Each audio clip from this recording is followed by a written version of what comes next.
Hello, Nextlanders. How's it going, everybody?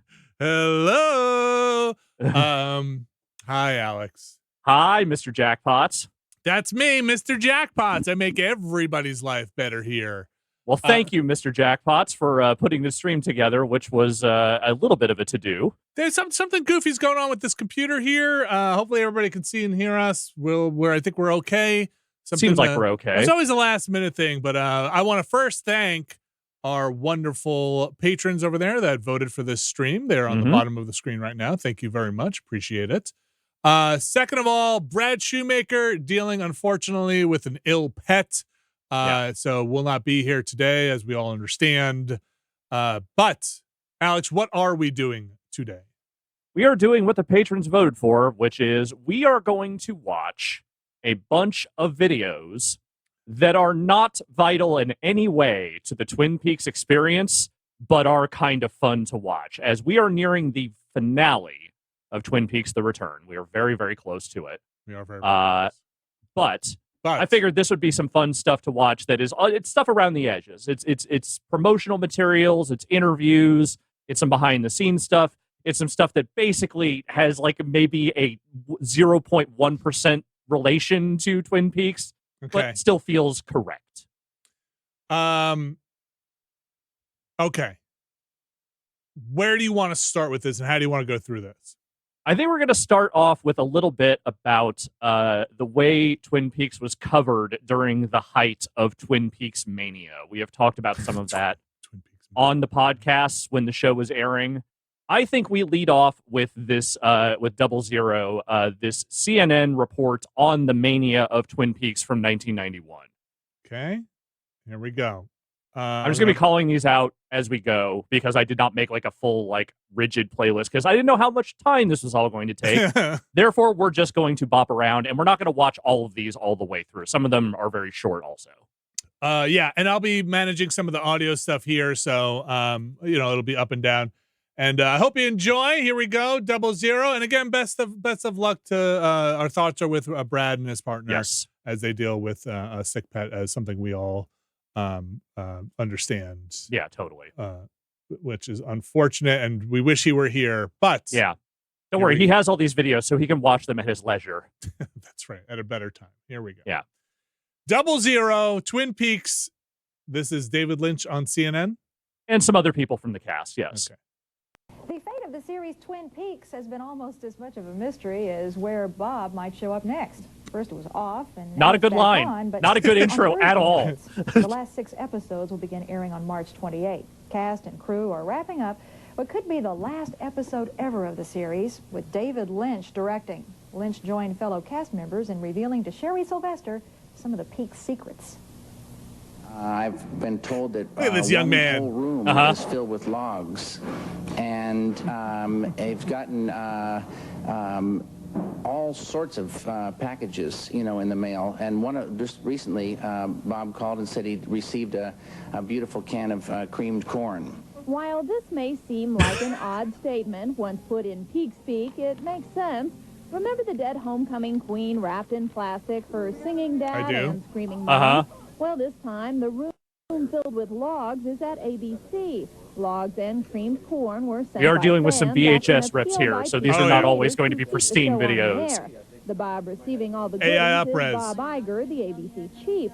But today's story is Bob! about another Bob, Bob the spirit that killed the homecoming queen through the body of her singing dad, which in the world of Twin Peaks has to do with coincidences. And coincidences make us all think about life and maybe about some sort of strange plan to life. This particular and peculiar coincidence involves the killer spirit Bob and the man from another world who talks backwards. Anyway, they have the same birthday. Anyway. Not only was it Halloween, but it was Halloween night for both of us. So just it's very fun seeing Frank Silva just do interviews in the outfit because he's just such like a normal, like jovial guy. Just seems like kind of maybe a bit of a goof. Yeah. All right. Is that the end of that? Oh, nope.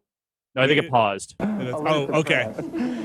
Actor Frank Sylvan, known as Bob to Pete's Freak, says he is already celebrated in his hometown, according to his mom. People would like come up to her and go, "Oh yeah, I hear your son is on this TV series," and she goes, "Oh yeah, he's the killer, and he just killed somebody the other day." You know, it's just like really proud.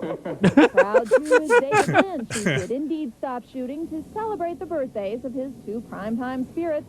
And it's just such a great juxtaposition because every account of Frank Silva is that he is just a genuine sweetheart. Are already planned by people Everybody kind of loved him. The country, and some of the characters from the fictional logging town plan to attend.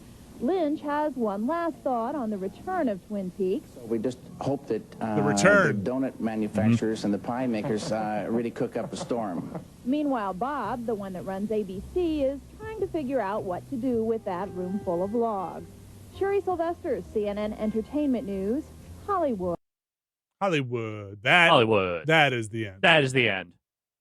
Yeah, All so, right. this was the stuff that was coming on around the time that Twin Peaks was kind of fallen toward maybe getting canceled finally.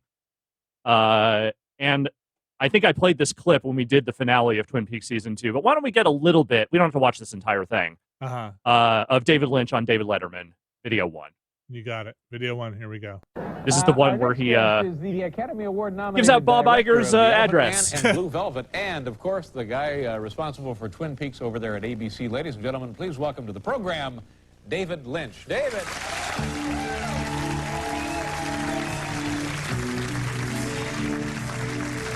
I like this interview a lot.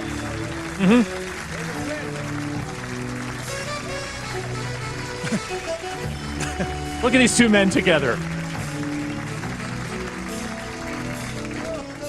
How are you? Thank you very much for being on the program. For years and years, I've enjoyed your movies. They're always entertaining, really interestingly entertaining. That's how I and describe usually them. Yes. in a different Entertaining. sense. Entertainment Now, is what they let's go. are. Hey, how do you get that elf to talk backwards? How do you get that out of the way? I heard that.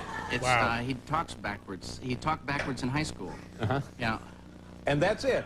that's it. Yeah, I mean, I didn't know he talked backwards, and I asked him to get ready to talk backwards, and he said no problem. Well, now, did he really say no problem, or did he say that backwards? He said it that forwards. Yeah. Tell us now what is happening with the... I love with the him show. It's been on trying to ABC now for extract 2 years, jokes out of and it David was Lynch, one- and it David was Lynch is one like, of the no, most he talked just said it about, forward. most highly rated shows of all time. So where do we stand now? Well, we've been those popularity polls. We've been decreasing in them steadily. And there may be lots of reasons. part's kinda it doesn't depressing. make any difference. Now we're sort of in trouble, and we think It's less that depressing we have a knowing good where show, things and we can do eventually well ended on a up, weeknight but because we feel very strongly that the people who like Twin Peaks are party people. They Now, enjoy. what does that mean exactly? Let's... They are not home on Saturday night. Oh, I see. They're out of...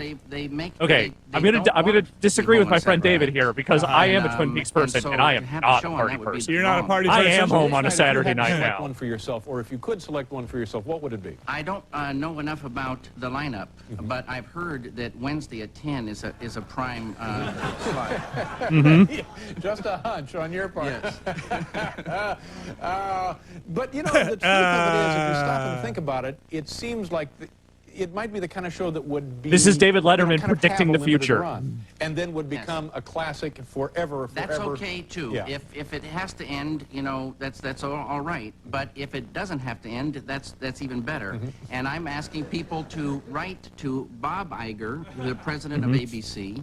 And if I could give the Oh, address. yes, please do. Thanks. I love annoying these network Mike. weasels. Even if it's not this network, let's just annoy some network weasel here tonight. Yes. It's very difficult to write a letter. People say, okay, I'll write a letter, but when it If comes anything, down the to it, network it's hard, and I weasels have understand just that. But if gotten they more could write a weaselly letter over to time. Bob Iger, Bob Iger. E-I-G-E-R. They haven't gotten better. I-G-E-R. I-G-E-R. Right. Okay, Bob Iger. ABC Television, 77 West 66th Street, Right. New York, 10023. Okay. Do you have his phone number there? I don't have his phone number. Wait, Do you know this guy? yes, he's a real good guy. And is he on your side? He's a He real is. good guy. Okay. But he needs to know certain things from the people. Yeah. You know, this is here lately. They've saved a lot of shows like this. Cagney and Lacey was one, and then several others I can't remember right This now. is true. But I have to believe That's that me you're trying to the kind of remember person anything that on a if this podcast. does, not turn out the way you would like it to turn out, that you have several other projects right now that you're in the middle of, don't you? I do. We have a new show, a half-hour show called On the Air that we hope will be on the air. I'm shooting a pilot for it soon. It was And on the I air, will not for finally very long. I don't know what this that film is. I've been trying to do called It was Ronnie another Rocket. show with Ronnie Mark Rocket? Frost Ronnie that he Rocket. did Tell us immediately of after Ronnie Twin Rocket. What Peaks. is It was a that? comedy. It was a half-hour the comedy. absurd mystery And of the strange network forces hated of it so existence. much that it only aired a few episodes and then they canceled it. Who might be in that? As Little David Lynch put it, they Michael canceled it Anderson before will the be episode had Ronnie even Rocket. started. And Ronnie Rocket is 3.5 feet tall. Wow. And you also, in a couple of episodes on Twin Peaks, you've appeared yourself, haven't you? I have. Yeah. I've had a great time doing it. Shall we show the people this? Do we have any of that footage? Yeah. Do you know Roll Bruce that beautiful Arledge beam over there at footage. ABC? No, sir, I don't. Oh, man, if you ever meet this man, ask to see his cufflink collection. That's all I'm going to tell you. Okay, so this is David Lynch now in his very own creation, and you're playing a sheriff, right? I'm playing Agent Cooper's supervisor. Right. I'm No. his supervisor. No, you're not a Federal sheriff. You've Bureau never of watched the show, have you? Here we go, a couple of seconds from Twin Peaks, David Lynch.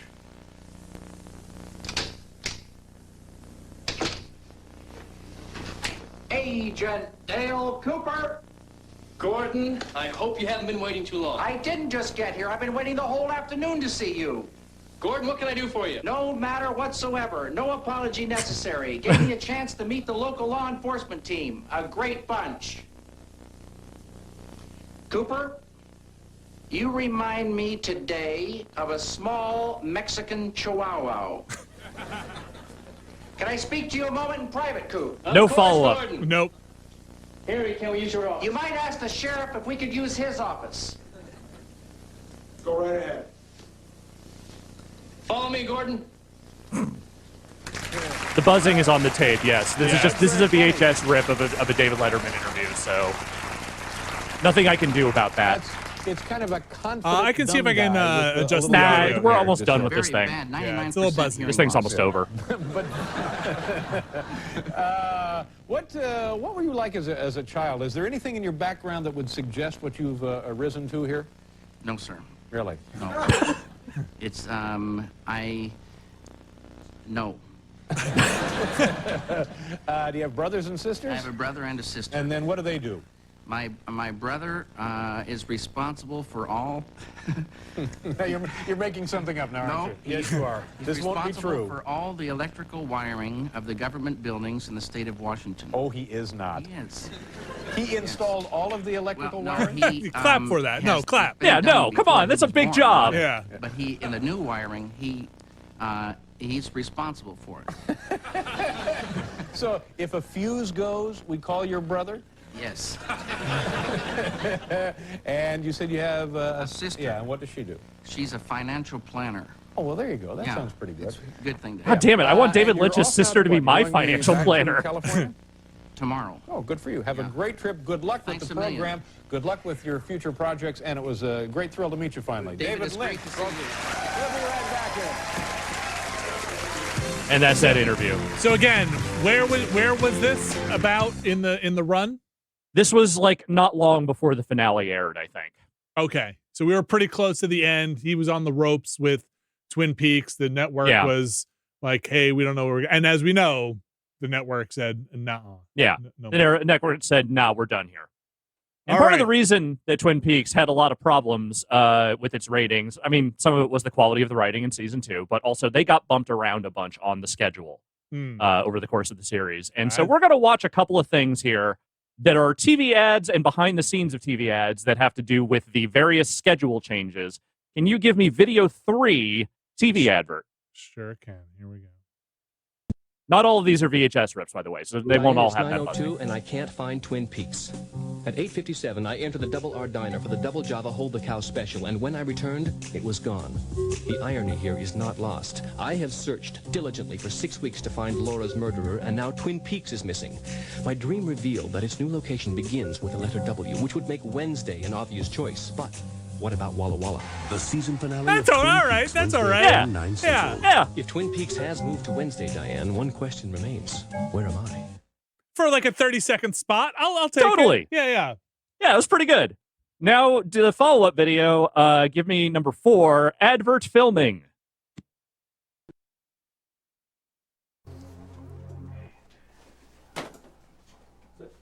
This is both the ad and a behind the scenes. On your mark, get set, go. Andy M. Andy M. I must have been dreaming. It was horrible. We were on Saturdays. Andy, you were there. The log lady was there. And the man from another place was there, too. Saturdays, that is a damn dream. Diane, Thursdays at 9, 8 Central. There's no place like home. Listen, things went bad with Michael J. Anderson, but I really enjoy his mugging in that video. That was pretty good. Wow. Wait, can I see that? I'm going to play that again. That was, That was definitely something. Hold on. That was this one here.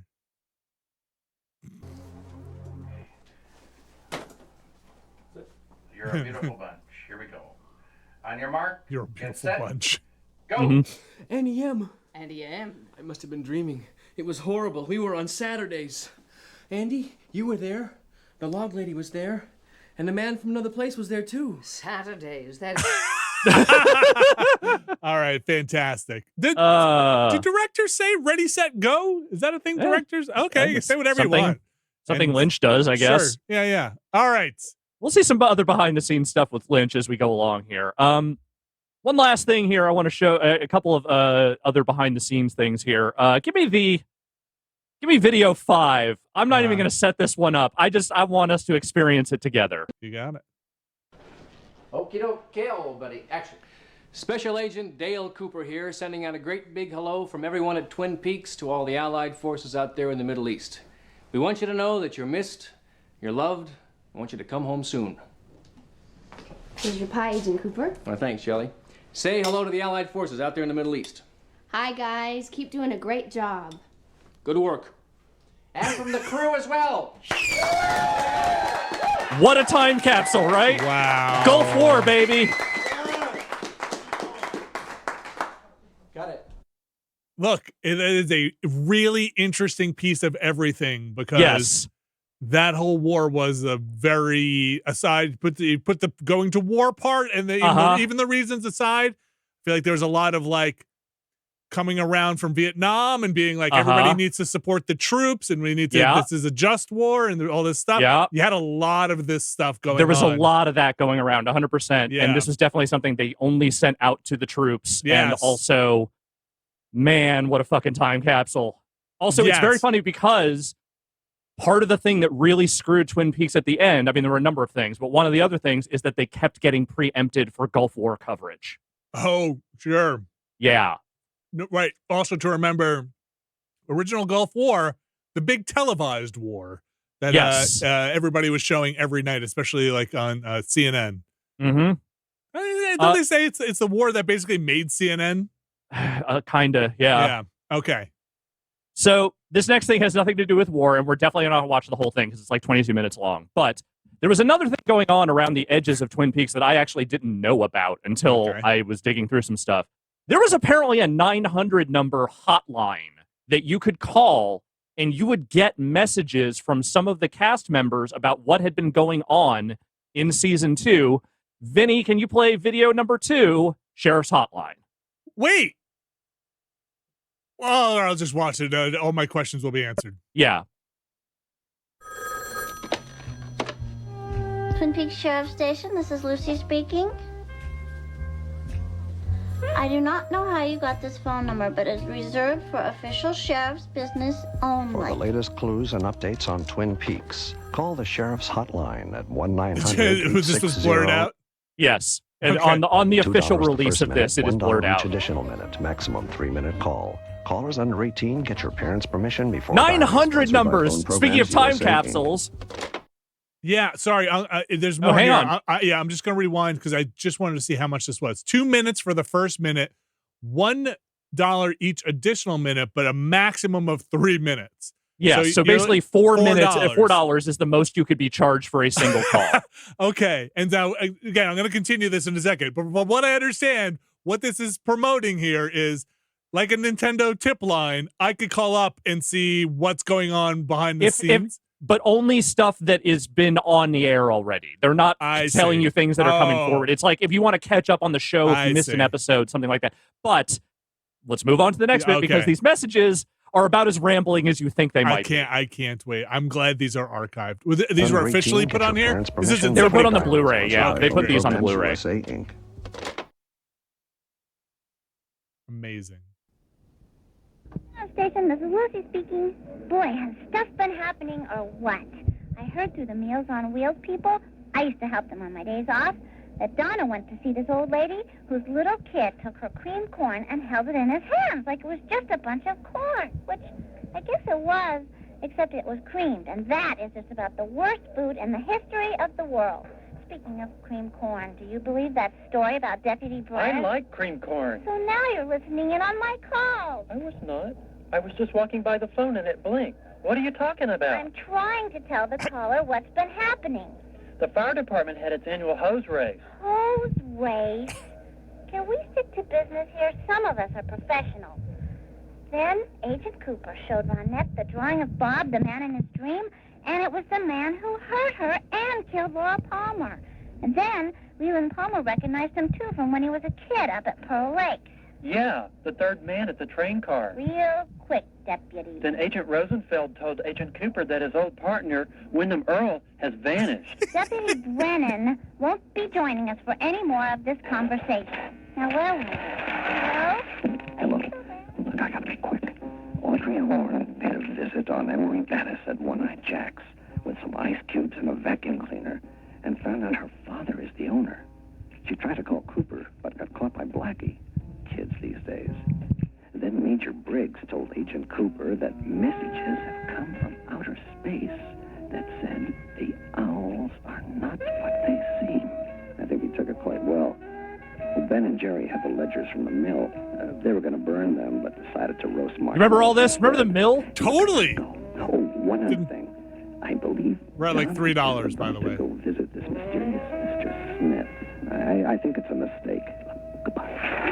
Taxpayer, what the hay is going on with these phones? Have you heard a word I said? I don't think you should be talking that way from the sheriff's station, Lucy. Deputy Brennan, how nice of you to join us again. I wanted to say that Hank Jennings used to be a bookhouse boy with Harry before he turned to a life of crime. We've gone stereo! Lucy, there's a smelt fry down at the VFW Friday. Do you want to go? A smelt fry at the VFW. I don't know what a smelt fry is. I think they fry smelts. Is that a fish? Yes. Well, thanks for calling. I think they're like sardines. Sunday with more information. This is Lucy, signing off. We don't have to listen to the rest of these. They're all kind of like this. Are they all Lucy? I think they all at least have Lucy in them. I'll scrub through and just see if Let's just see what the next one is a little bit. Hello, Twin Peaks Sheriff Station. Lucy speaking. Oh, hi. I'm kind of depressed. Like, truly, there is no better way to do this. If you want two characters to draw out a phone call as long as possible, Andy and Lucy are the two to do it. Excuse me, but you picked up the wrong line again, Deputy Brennan. Oh. I just want one from Cole. What's been happening? I think it's mostly them doing these two doing the dialogue. Austria. I've been to Austria. Oh, well, then please continue since you're such an expert. They have really good chocolate, and I bought a pair of these leather shorts. I'm going to skip around, okay? That the trolls wear, and they gave me a rash. Because like I said, there's like 22 minutes worth of material of these, but... Sam, if I ever meet another guy wearing an ascot, I'm going to... Okay, Dick Tremaine is a weasel, a spineless, penny-loafing weasel. If he thought he could buy his way out of his responsibility to me, well, he has another thing coming. Lucy? What? You have another call. Hello? Mom? Sometimes I figure you just need to talk to your mom. I may have jumped over the fence before the horse started pulling the cart. I think I was wrong about Lucy seeing other men. Doc Hayward says I'm better. No, that's great. You're dragging it out. This is great, Andy. Keep it up. Yeah. Whenever I want. I guess you want to take all the time you need to remember those jokes. Judge Sternwood arrived. He'll be handling Mr. Palmer's case. Harry said that... Okay, I'm going to go to message 4. I'm out here to help and to clear my own head, which, as you know, is a little clogged up at the moment. I also got the name of a clinic up here that can help you with decisions about babies and life and what a huge mess I'm in.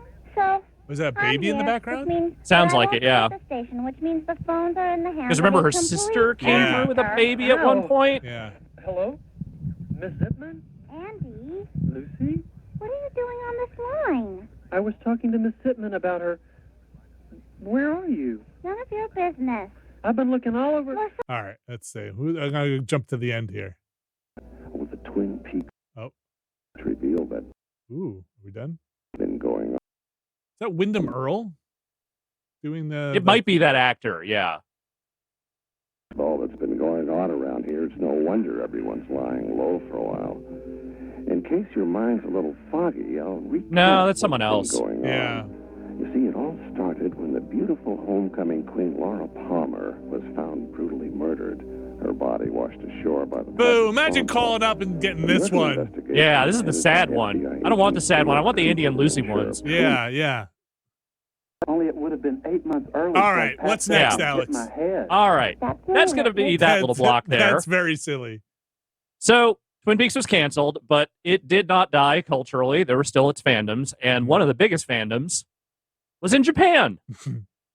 We're going to start off our little Japan block here with video 6, another news report from this time, the good folks at Entertainment Tonight, about Twin Peaks in Mania in Japan.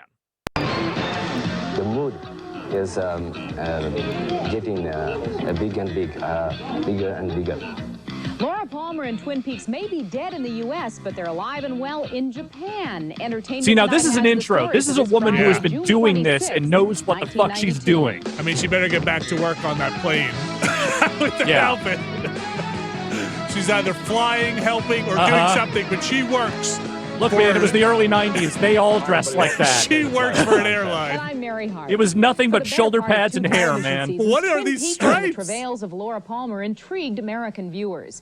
It's now a different story in Japan. The entire country seems to have gone crazy. I think she's still on over the Entertainment show, Tonight. which has become a national obsession. Good Lord, Laura. Oh, spoilers. For almost 2 seasons, American audiences wanted to know who killed Laura Palmer and why. Then the series was canceled.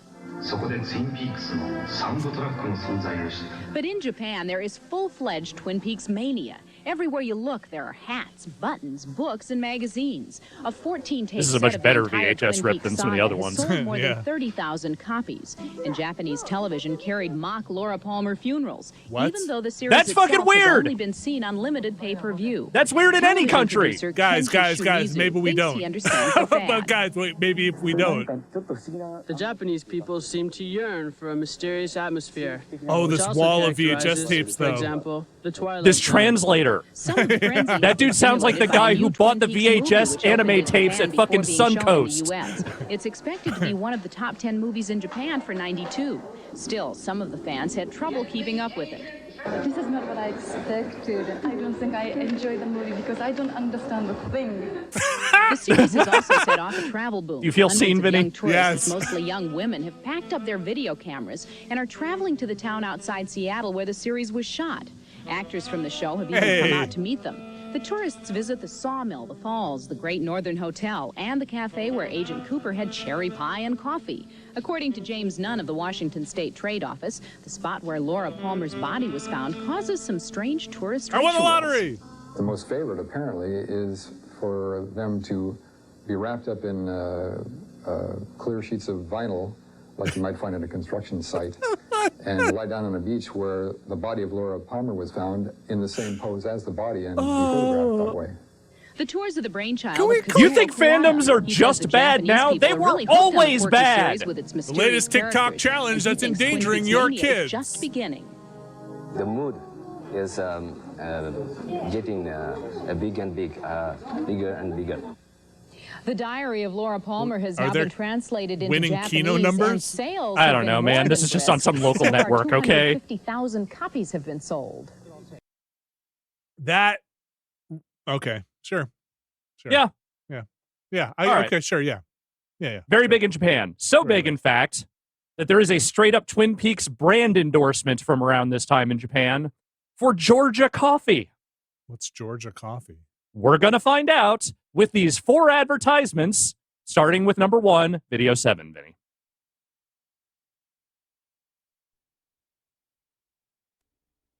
Before Asami disappeared, she sent me this postcard from Great Northern. When they searched her room, all they found was this picture and this deer head. Let's think about this over a coffee. No, Lucy? Incredible. You two have got to try this. It's rich. Man, oh man, this Georgia is damn fine coffee. It's true. What about this deer head? Notice the symbol, Ken. I think you and I should take a drive. Big Ed's Gas Farm, Georgia. I love it so much. I hear it's actually awful coffee. From what I've gathered from people who've had it. Oh God, okay.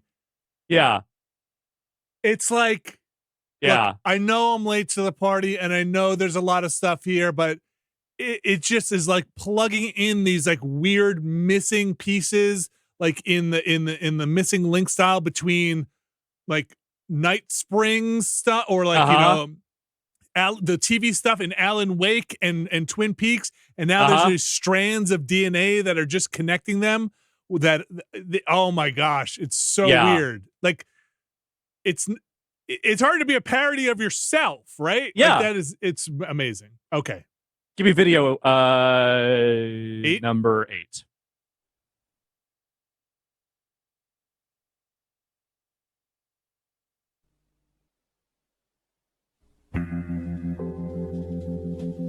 Asami's car. A very rare Von Zinger Weibel. Let's snooker balls? I don't get it. Come on, let's grab a bite and a can of Georgia. Agent Cooper? Shelley, I'm gonna let you in on a little secret. It's called Georgia coffee. Comes in a can. Tastes as good and rich as any cup of coffee I've ever had. It's true. Are you Ken? Yes. A beautiful woman left this here for you. Georgia ni makase. There are no interviews with like Shelley or anybody, right? Like, I mean, like, how much did you get paid? $150. Yeah, probably not enough, but still, the one thing I will say is it's very insulting to me to say that the Georgia coffee is better than the double R's. Okay, I take that personal offense at that. Yeah, as you should. Yeah. Some people saying this explains a lot about Deadly Premonition being made. Yes, definitely. Yes. Oh yeah. Yes. And again, like tons of your favorite Japanese game designers are big Twin Peaks heads. You know, Kojima, fucking Swery, a whole bunch of people. Alex, no spoilers, but this stuff. Were these commercials made after season 2? This is from '93. So when is that? This would have been post Firewalk with Me, even. Okay, like a year after. So again, no spoilers, but I will allow it here for you to yes or no. Do we see this other detective anywhere in the return? This Japanese? No. No. I'm sorry to say he does not return. Oh, all right. All right. I'm gonna play the next one. Let's roll the next one. Give me that beautiful bean footage. Coffee bean.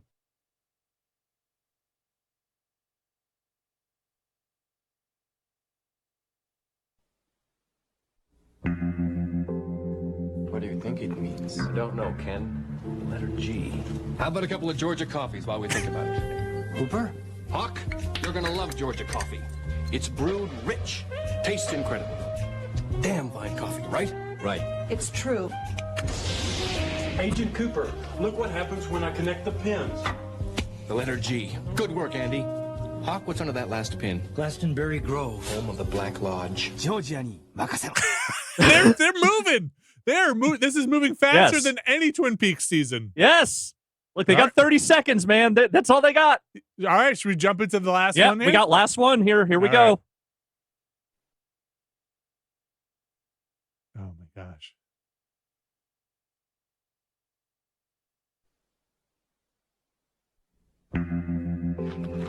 That's where I'll find Asami. Watch. The Black Lodge isn't in this world. Inside there's a red room. Asami.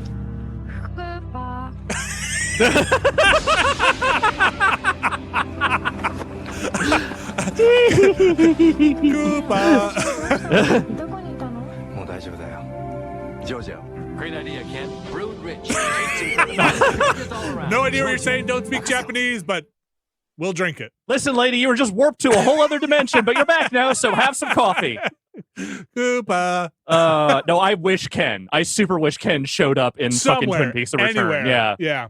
Sadly, no. Or like Cole mentions him, like we did have one other agent. one other agent for a very brief window there. Yeah. Disappeared. All right, what's next? Those were my favorites so far. Just real quick here. This is actually not one I had put in the order here, but I just kind of want to do this one next because I think it ties directly into what we just talked about. Give me video 14 real fast. You got it. Video 14. Did you turn down George? No, that's the wrong one. Sorry. Directing Star Wars. Okay, that's. I feel like we need Brad for that one. I double labeled 2 as 14. Okay, so the other. 14. Sorry, that's my bad. Okay, the other one. There seems to be a growing trend in Hollywood now where there's a lot of prominent product placement. It's a partnership between the companies and the film. The companies will put their product prominently in the film, and the film will receive budget support as a result of advertising. How do you, as a filmmaker, feel about this growing trend? Bullshit. That's how I feel. Total fucking bullshit. Anyway, check out these BMWs in Twin Peaks: The Return. And like these Apple computers and all these things. How is that not clipped out and everywhere as a response to everything on the internet? Yeah, I mean, I've seen it used in a few places. But you have? Okay. Yeah. Okay. The next one will be video 11, and this one kind of ties into the Japanese stuff a little bit. This is just a short, cute thing. Okay. You'll know why I put it in here in a second. Okay, number 11.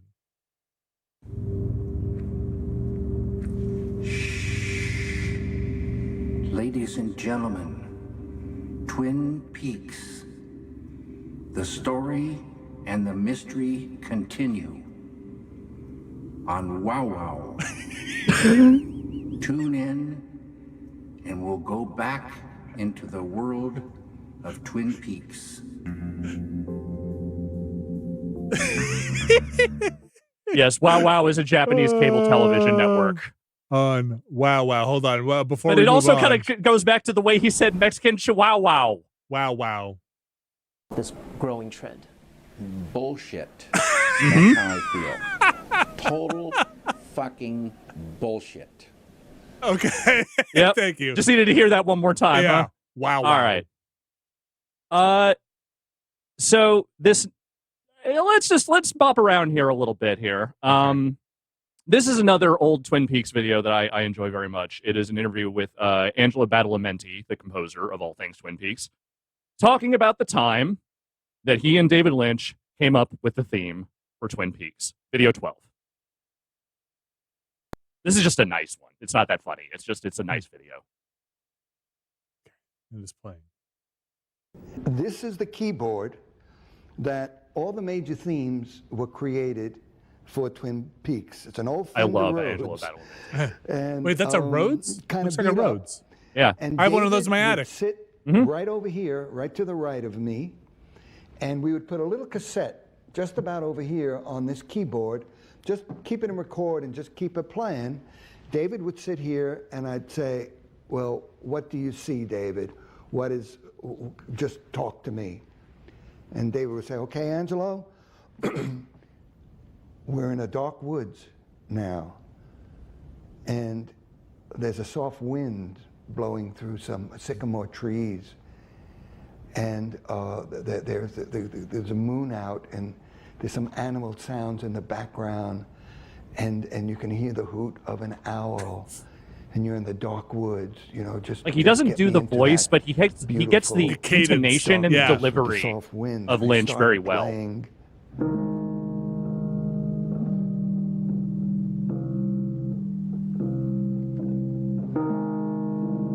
I wonder if there's a Leslie hooked up to that thing. And David I bet he owns every kind of keyboard there is. Angelo, that's great. I love that. That's a good mood, but can you play it slower? And I'd say, slower, David? Okay. And I'd go. He says, that's it. That's a good tempo. Just keep it going slow like that. I'm aroused. Just keep that going for a while. And in David's mind, you can just see that he was visualizing the description that he envisioned.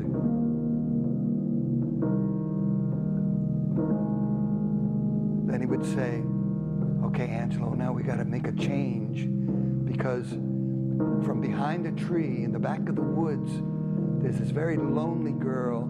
Her name is Laura Palmer. And it's very sad, but get something that matches her. And I just segued into this.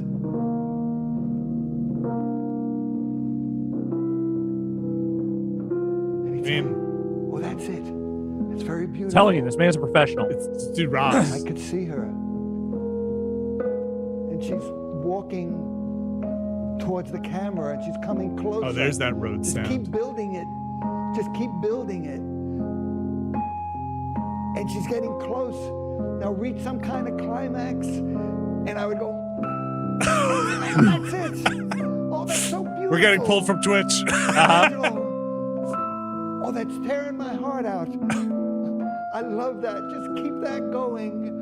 Now, she's starting to leave, to fall down. Keep falling. Keep falling. Keep falling. Now go back into the dark woods. That's it. Keep going. Just keep it going. Very quiet and mysterious.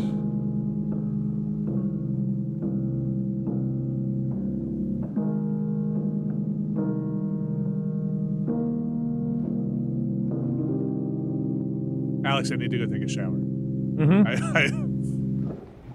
David got up. He gave me a big hug. He said, Angelo, that's Twin Peaks. I said, okay, David, I'll go home and I'll work on it. He said, Angelo, don't do a thing and don't change a signal note. I see Twin Peaks. And that's how it was done.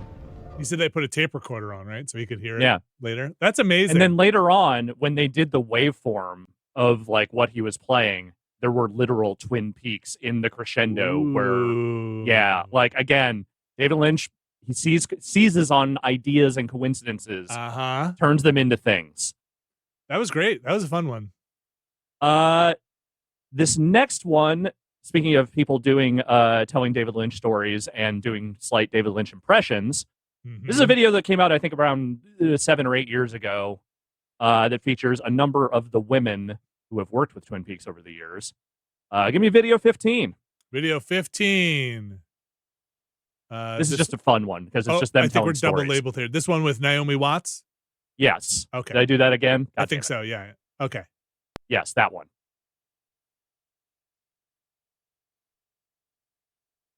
Blue Velvet was my first David Lynch movie.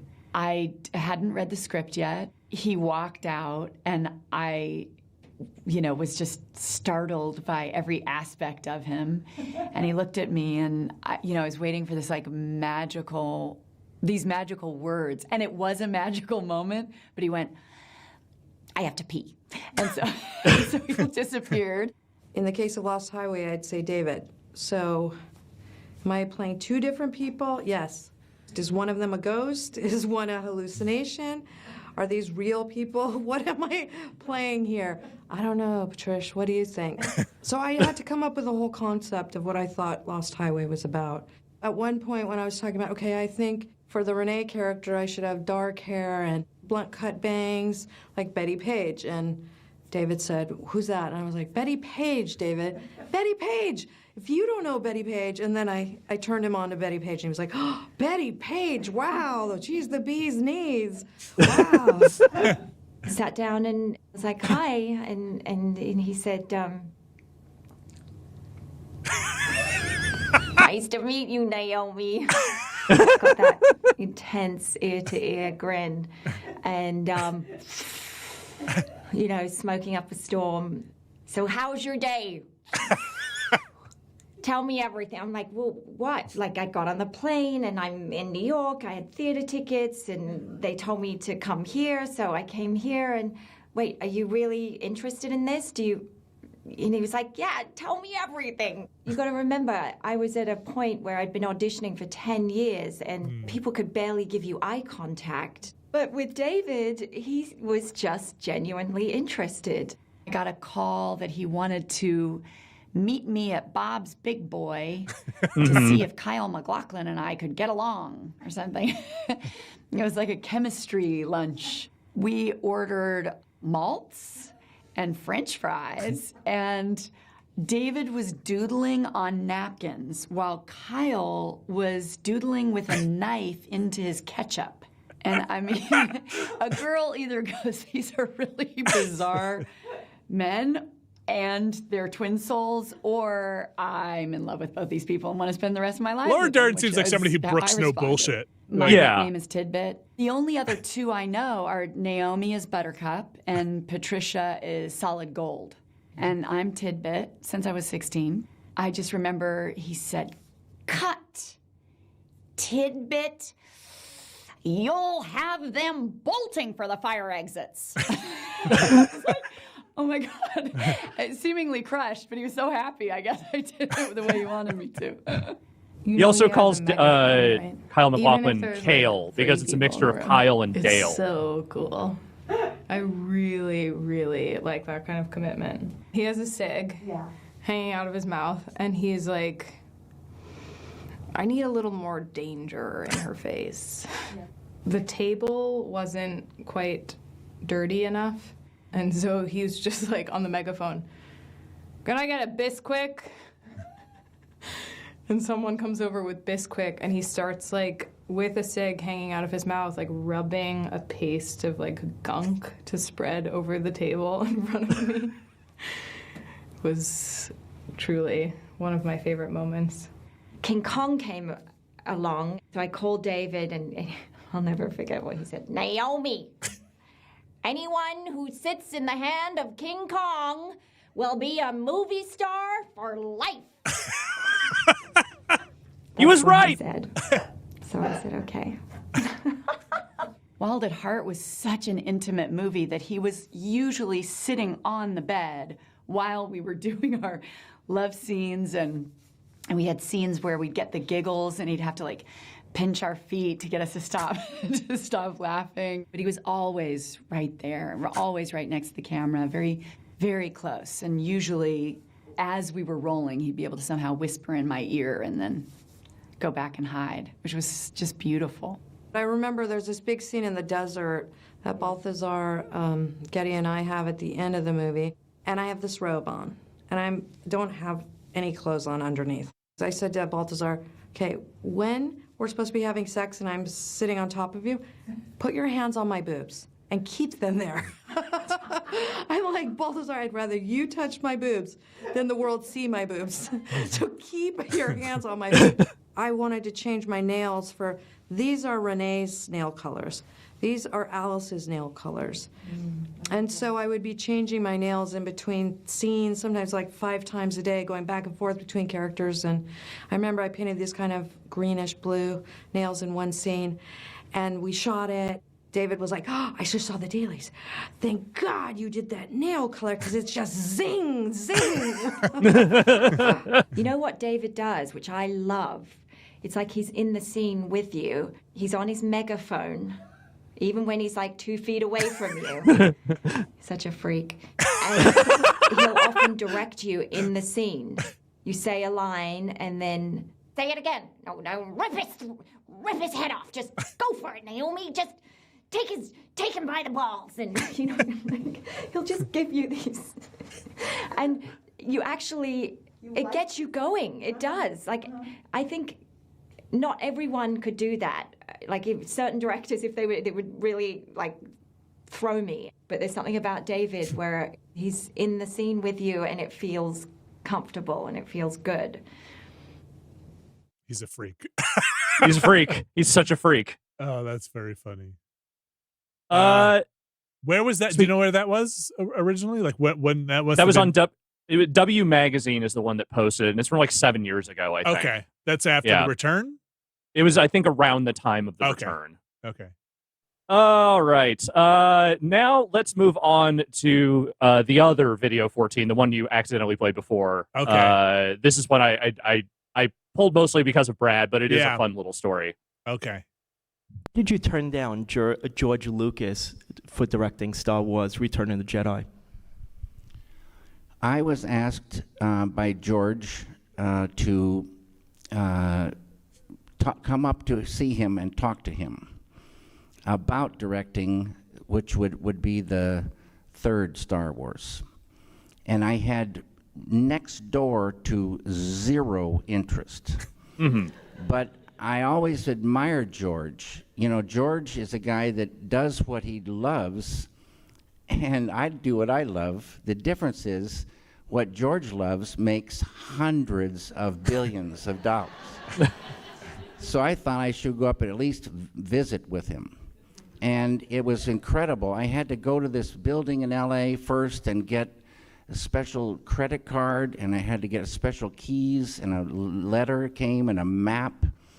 And then I went into the airport, and I flew up, and then they had a rental car all ready for me, and this keys, and you know, everything was set, and I was to drive to this place, and I came into an office, and there was George.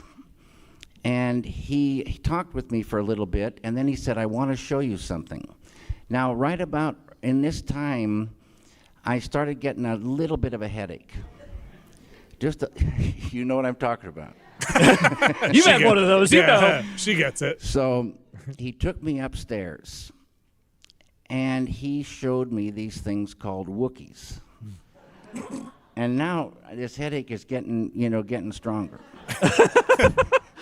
You and every other Star Wars fan. He showed me fan. many animals and different things. Like, I love a Wookiee. Then Ewoks. he took me for a ride. He in might have his actually been Ferrari talking about Ewoks. for a He ride. doesn't know, is the thing. And George is kind of short, so his seat was way back, and he was almost laying down in the car. We were flying through this little town up in Northern California. We went to a restaurant. Not that I don't like salad, but that's all they had was salad. That sounds like Marin County. Then I got a really almost like a migraine headache, and I could hardly wait to get to home. And even before I got home, I kind of crawled into a phone booth and phoned my agent. I said, "There's no way. No way I can do this." He said, David, calm down. You don't have to do this." And so George, bless his heart, I told him on the phone the next day that he should direct it. It's his film. He invented everything about it. But he doesn't really love directing. And so someone else did direct that film. But I called my lawyer and told him that I wasn't going to do it. And he said, "You just lost, I don't know how many millions of dollars." But it's okay. But it's okay. But it's okay. Yeah. Here's another quick hit, David Lynch. Give me the other video 15. Other 15, here we go. Yep. Now, if you're playing the movie on a telephone, you will never in a trillion years experience the film. You'll think you have experienced it, but you'll be cheated. It's such a sadness that you think you've seen a film on your fucking telephone. Get real. Oh, okay. Obviously, that's someone's edit from an interview they put right. together, which I really enjoyed. That's on YouTube. Oh, that is. Yes, the Apple Music was added in after the fact. Right. Clearly. All right. We've got one more David Lynch solo video, and then we're going to do a few behind-the-scenes clips from Twin Peaks: The Return. No spoilers for anything we haven't watched already. From the Watchcast. People should know. From the Watchcast. But this last video does not have to do with Twin Peaks: The Return directly. It is just a whole other thing. This is David Lynch teaching you how to cook quinoa. Okay. This is 16? Yeah. All right. We're cooking quinoa. We're going to start. We're going to be here for a bit, so let's just let's get comfy. It's about a 20-minute video. Yeah. Quinoa learn how to make quinoa. Is something that I like to have for dinner every chance I get. Think his one of his real kitchens? I assume he has multiple Start homes. with a pan. I don't know. And this pan He has is a main home in unbelievable. LA. It's I don't know if he has super other heavy places or not. And lined with copper. It's such a good Seems like the kind of pan. guy that might have a ranch house I'm in going to go Montana. over now and fill this pan at the sink with some fresh water. You can tell why this might be 20 minutes. Yeah. Oh, at the sink. Also, for the record, I did not include any of David Lynch's weather reports because they're too numerous. But by all means, go find those. They're great. That's about an inch of water, give or take. Fresh, nice fresh water. Gotta be fresh. I'm going to set this pan on the stove, and I'm going to light the flame. And it's a nice hot flame. His pans are too clean. And then I'm going to get the sea salt. This here is sea salt, and I'm going to put about that much in there. Okay. How much? About that much. Okay. Then I'm going to get ready with the quinoa. This is a bag of quinoa, and quinoa, they say, I don't know for sure that it's true, but they say that it's a grain, the only grain that's a perfect, complete protein. Now come over here and take a look at how much quinoa I'm putting in this cup. Who's filming, do you think? I'm putting in a little less than Some half guy. a cup. But Some it's friend like of his. Sand, this quinoa. It's real tight little grains. But it's gonna puff up, I'll tell you. So I'm gonna try about this much. I'm gonna try just a little bit less. About this much. Do you Has wanna David take a Lynch look? ever cooked quinoa? About this much. This is a 1 cup thing. Okay, I'm gonna set that. So right it's a there, cup, and is I'm what you're gonna saying. put that in there. You just say a I'm cup. gonna seal up my bag so that this quinoa stays fresh. This is sitting here ready for the water to boil, okay? Then here I'm opening up for later little vegetable bouillon cubes. I'm gonna set this right here and prepare it for later. I'm gonna open that drawer right here and get a little knife. Oh, here it is. And I'm just gonna bust up this like so. Just into little pieces and let it wait there.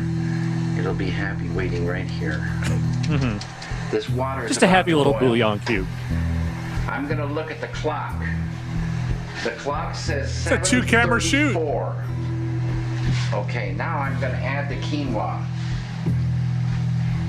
Here it goes. Right in there it goes with the sea salt and water. And I put the lid on that. Then I'm gonna go over here and get these paper towels.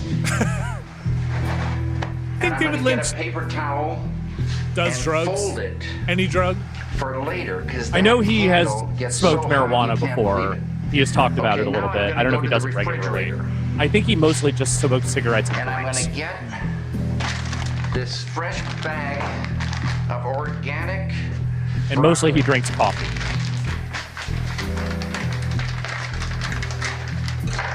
And open that up and get out some, not for now, but later. I'm looking at the clock.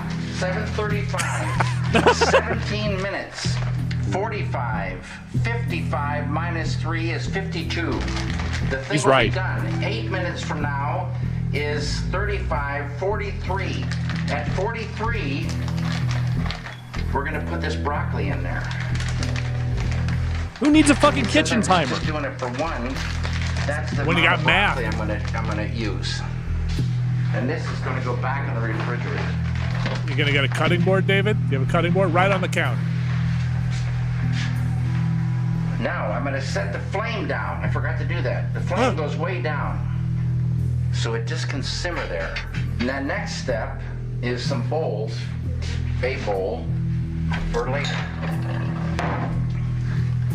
The bowl goes there, and it's gonna take a spoon. It pairs nicely with the spoon.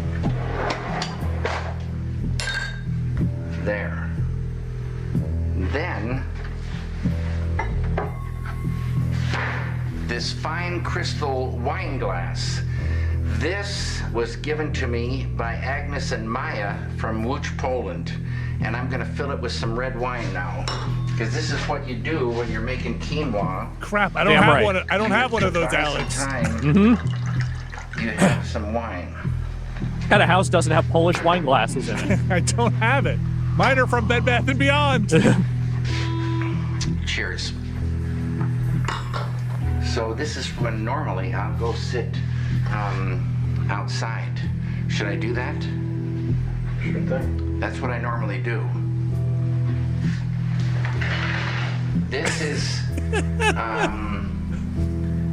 just sitting, taking a smoke, thinking of all those little quinoas bubbling away in that pan. Maybe the audience, like I'm asking, how are there 13 minutes left in this quinoa video? Before we'll add the broccoli. Trust the process.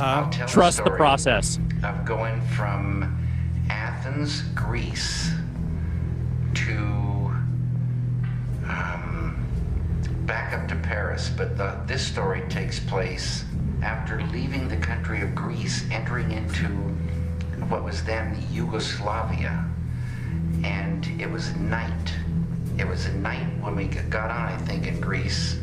A coal-burning engine pulling this train into Yugoslavia. Coal-burning engines, Coop. After we the former Yugoslavia.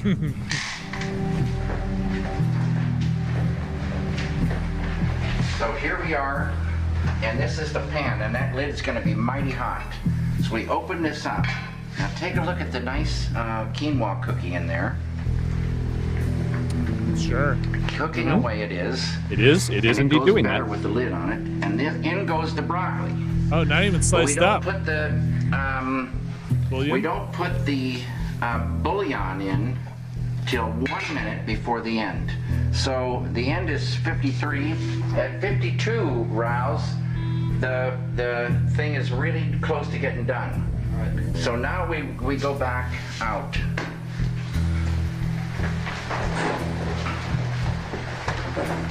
Back in time, 1965, in the summer, maybe early in August of 65, the train pulls out of Greece into Yugoslavia at night.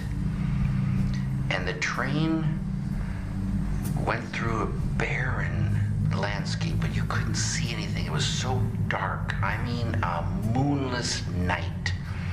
Barren landscape where we were in Yugoslavia at that point. And suddenly the train slows and stops. And somehow the message went out that we could disembark, go off the train, because there was an opportunity to buy some drinks. But there was no station. You come off the metal stairs on the train and go across dust. Dust was blowing. Dust was filling the air. And it was somehow warmly lit from the interior lights of the train were spilling out onto this barren, dust-filled landscape. And there, through the dust, we saw a little stand, canvas and wood, some small lamps around it. And as we got closer, we saw bottles, yellow bottles, green bottles.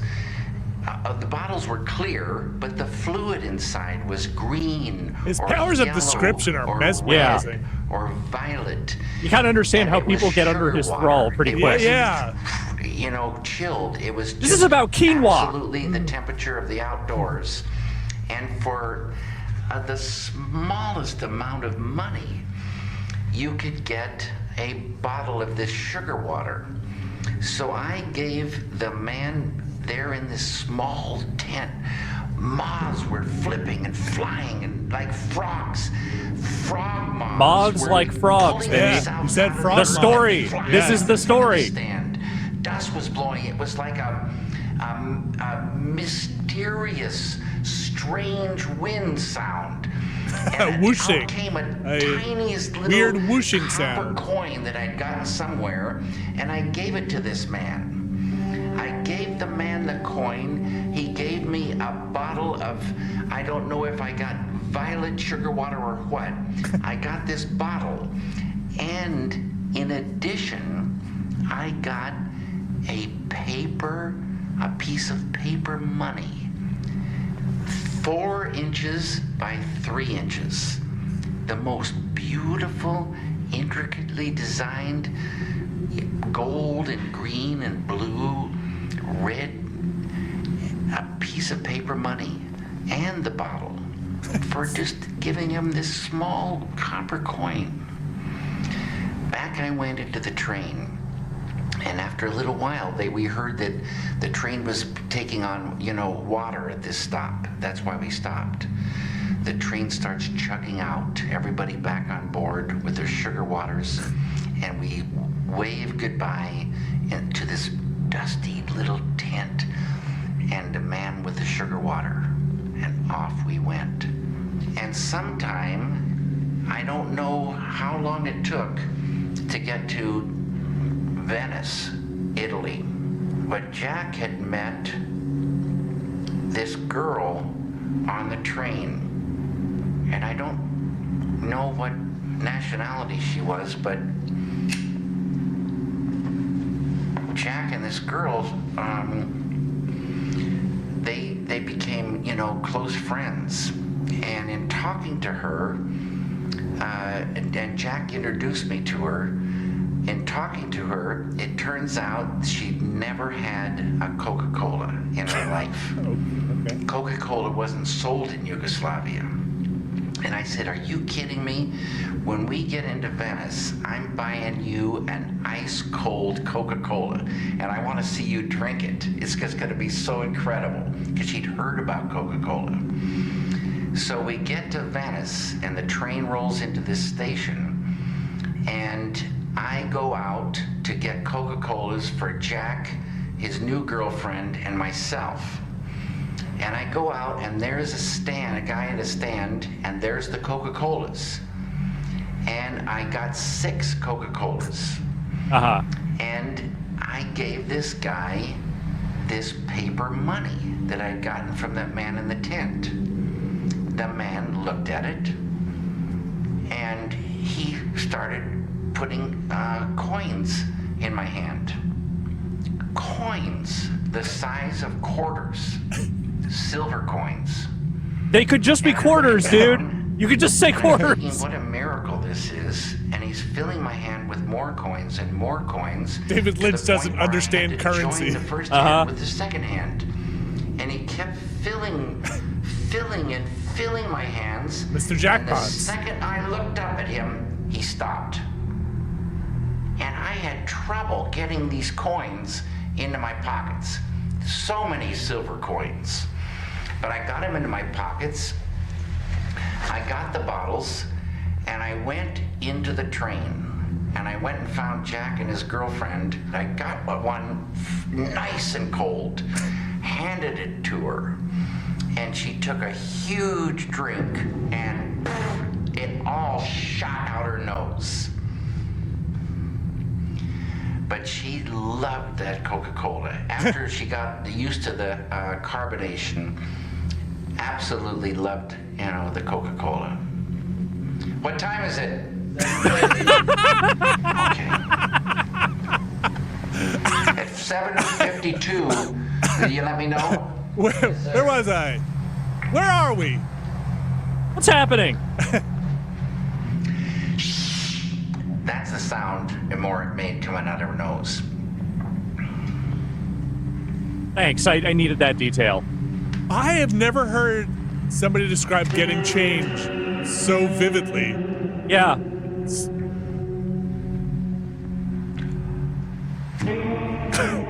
What? Look, we're killing time here, all right? What time is it, Riles?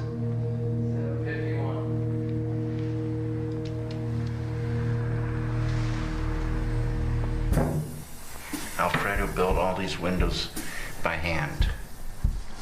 What? All this metal. 752. Okay, now we're going in, and we're going to finish up this process.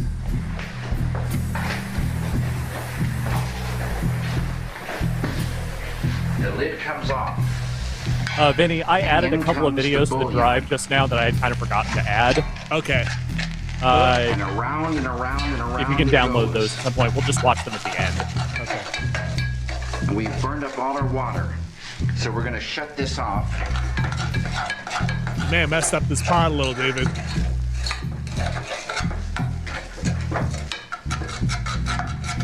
And turn that around to get that bouillon melted in there.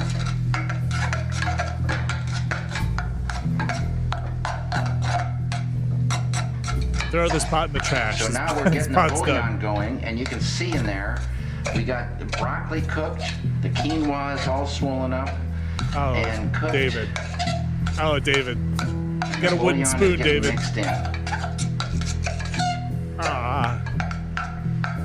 This is what it's like for Gordon Cole every day of his life. Oh my God, you're just scratching the crap out of this pot. Is he doing it with a knife? Yes.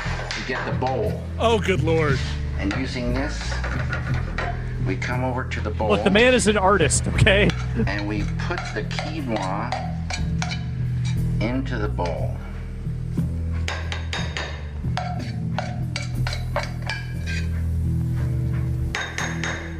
Man, does that look good. Then we go quickly to the sink. Because this will stick in there. And we fill that up with some soap and water.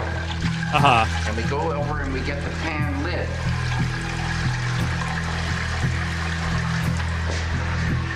We get the pan lid and we take that out of there as hot as can be.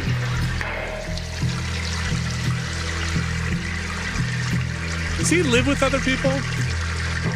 I mean, he's been married 4 times and he's had kids, I think, with all of his wives. Okay.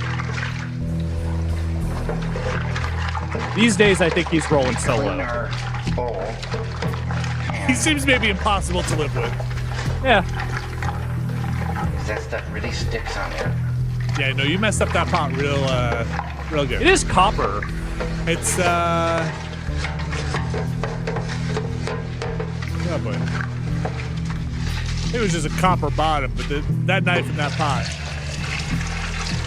I don't think it was that sharp of a knife. No, probably not.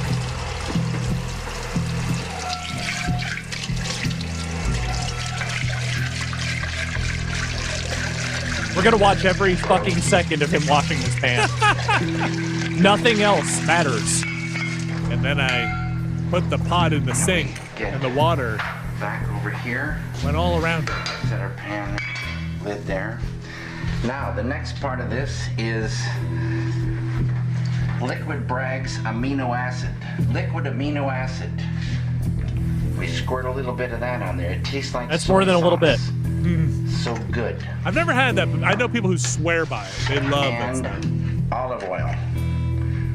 Extra virgin. Put a little of that on there. This has got to be so profoundly salty. Yeah. A fantastic bowl. This man has been smoking for like 60 years. He doesn't the only taste taste bud he has left is the salt one. Vegetable bouillon, sea salt, liquid amino acids. I mean, it sounds kind of delicious. Yeah, I bet it's good, actually. Nice. I like broccoli. I like quinoa. We'll take that out now and eat it. I'm not one to judge. It's not like I don't eat plenty of salty shit myself. Oh, I love salt. Man, that is so good.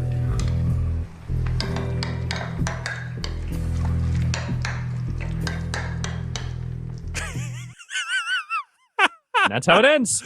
I think that was an extra on the original Inland Empire DVD, if I remember correctly. Okay. Well, let me take a second. You here. Let me download make sure those I get videos. Yeah, I'll get those videos. You download those. I'm going to send you the file names just so you know which ones to grab. Okay. But you can queue up the next one, which is we're going to watch a few clips from the behind-the-scenes documentaries on Twin Peaks: The Return. Okay. It is a 10-part, each of them about 30-minute behind-the-scenes series. We are obviously not going to watch all of these or even one complete episode. It's just a few highlight clips from the behind-the-scenes of that and getting a sense of, hey, here's how David Lynch works with his actors. All right. And So I'm going to... sorry, go ahead. Okay, I'm just going to queue up the first or tell you which one to pull up first here. Give me 1 second. Let me just make sure I've got... let me sort by date modified here so I can sort by... Okay, yeah, you should be able to find them that way then. Yep. Okay, so is it just 3 clips? It's 2. 2. Okay. I've got it would be the last 2 things I just uploaded. Last 2 things. Okay. I hope these are there. I think these are. Okay. I've got one more that has a date modified from today. Oh, that was last night. Okay. There we go. Here we go. All right, I'm pulling these in. Okay, so the one I would like you to queue up now from the behind the scenes stuff. This is David Lynch directing his actors, setting up for the radio station scene in part 8. In part 8. Radio station BTS is the name of the file. Okay. OBS, these new ones. Okay. Oops, don't play them now. Stop. Nope, not those. Not that ain't it. those. Nope, that's too many. That's our closer. They started auto playing when I pull these in. All right. Which one is this? What number? These are not numbered. These are the non-numbered ones. Oh, sorry. Okay. So it's radio station radio is the one you station. Got it. Here we go. But pretty much we can shoot it.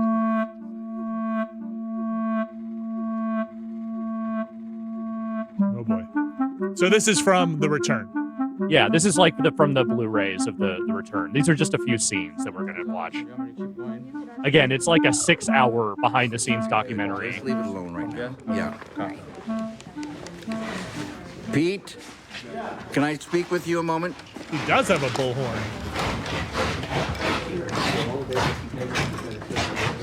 I grew up in the 50s in the desert, south of Boise, Idaho. It's fucking pitch black. Okay. This would be, you barely see it. Do you want to see it? I don't want to see much. Okay. It's just dark as hell and scary. You see inside, but these windows are dim. Everything was dim. It's like giant stars in the sky, but dark. Everything is dark. Okay. And you can sort of see the dust, but it's not like cheerful. It's not lit up outside. It's like, it's real dark. And when we see it in the distance, it will be all black, and just see a silhouette of the building. Yeah. Okay. In the dust. That's pretty cool. I love this one in particular because, I mean, this whole sequence is like definitely one of the most memorable things in the entire series. And it's just fun watching him plot out how it's all going to go. A standby painter. Man, making movies and stuff. Union jobs, baby. It's so much work. And when you do come in, you'll be coming this way. Watch me. You come around. No, David, watch out. He's behind you. And you start coming toward him, but you're so afraid. And you got to feel that pain there, when he's holding you right here, as soon as he touches your head. And you got to be more vocal and more crazed. And you got to be more mesmerized and be drawn over there and make a big deal of it.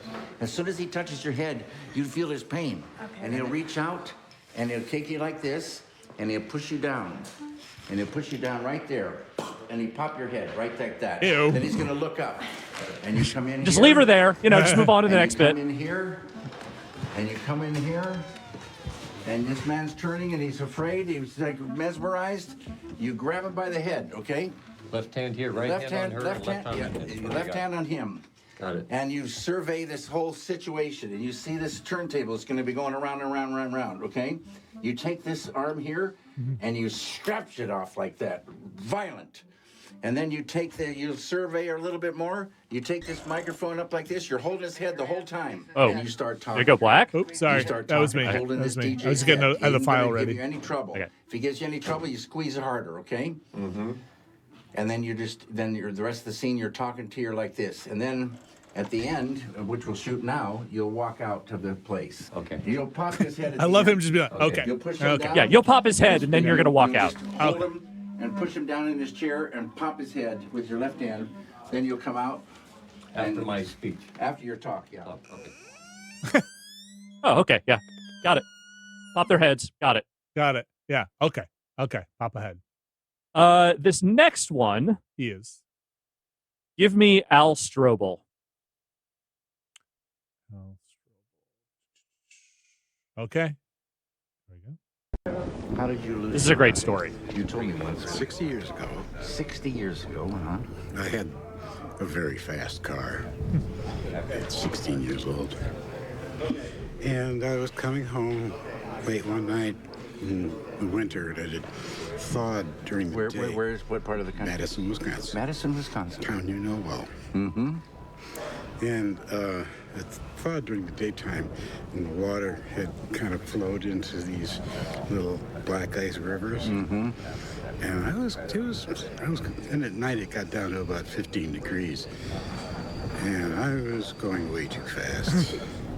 And I hit that black ice and got sideways, and when the tires hit the dry pavement again, it flipped the car over, and I was shot through the roof and landed about 75 feet up on an elm tree, plopped to the ground, no sight, nothing.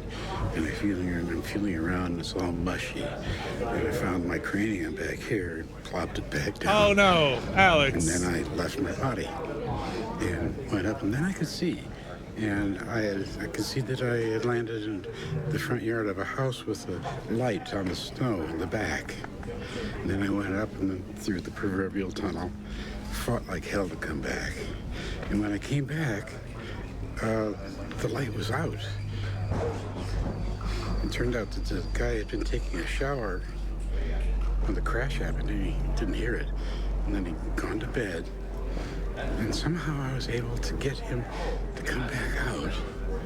And he was a deputy sheriff, and the station wagon in his driveway had oxygen and blankets in it. Yeah. Lucky. Wow. And your head came off. The nerves And your head came pulled out off. The spinal cord. Just between the C3 and C4. Wow. And left all that torn nerve in the spine. Oh my gosh. In the spinal column. Of course, my brain thinks that's the arm Still the arm there, yeah. So I have a sensation like my left arm is immersed in a pot of boiling oil. Oh my gosh, Alex. So I've learned to live with it, but it's the one thing that I really could do without. Jeez, Al, that's a story. Fantastic, man. Okay, so let's go through this thing here. But this is how he's like, wow, you just told me this incredible story. The most life-changing thing that ever happened to you. Anyway, let's get on with the scene. Hey, so we do what we do. We are burning tape here.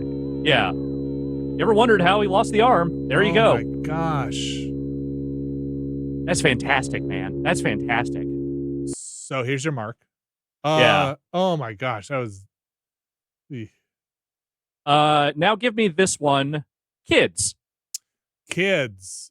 This is not dark. Okay. Non-matching chairs are Oh, hello. Hi. I'm David. Good to see you. Hi, Pam and Tony. Tony, good to see you. Oh, this Maggie, scene. great Okay. to see you. Mm-hmm. Where do we think? Okay, Dad, you're sitting here. Douglas Jones. And your son is on the side here. And your hands are handcuffed behind you. Hey, Drew. And you're right in here standing. Mm-hmm. And you are here. I want to emphasize the scene that they are filming here takes up maybe 40 seconds of the entire episode. That's what I'm saying, making movies Yeah. and Turn stuff. to the door. They'll look at you. They'll close the door, and that's this shot. All right. That's David. Hey, hotshot. That's Casey. Hi. That's perfect. That's perfect. You guys, you can cry all you want in this scene. It's beautiful. Okay. Just, now you come over here, champ. You stand right there in front of. You guys start making your noise down there. Start making your noise. Here we go. Okay, get over with the rest of them. Hey, hot shots. Hot shots, get over with the rest of them. Hot Start shots. making your noise. Start making your noise.